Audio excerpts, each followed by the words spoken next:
কালকে একজন শিবলিঙ্গ দিয়েছে, আমি দেখাবো। কালকে দুটো শিবলিঙ্গ এসছে, মায়ের কাছে মানসিক করেছিল। তা খুব সুন্দর শিবলিঙ্গ বাড়িতে একটা নিয়ে গেছে, এখানে আছে। আর বাবা লক্ষ্মী এনেছে, কেন এনেছে শুনবে বলো মা।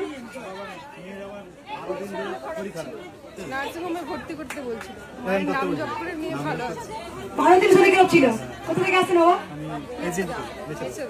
প্রচুর ভিড় হয়েছে আজকেও। আজ রবিবার, আজকে যারা সার্ভিস করেন 12 তারিখে বলে দিই, নবান্ন পুলিশ বাবা আমাকে ফোন করেছিলেন 12 তারিখে একটা ভোগ হবে। তা ওনার মনস্কামনা পূর্ণ হয়েছে, ভোগ দেবেন।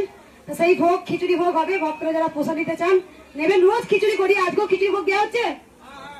খিচুড়ি ভোগ দেওয়া হচ্ছে রোজ। মায়ের প্রসাদ খিচুড়ি ভোগ যতটা পারি, আমার যতটুকু ক্ষমতা ততটুকু করার চেষ্টা করি, যাতে ভক্তরা প্রসাদ পায়। সবাই বলুন রাধে রাধে রাধে রাধে। জয় জয় কৃষ্ণ মায়ের জয়। দেবতারা উলুধ্বনি। কেবল লাইন দেখো, ওই দিকে দেখো।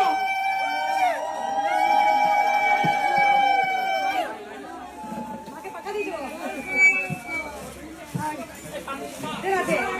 মাকে দেখি দাও, মাকে দেখি দাও।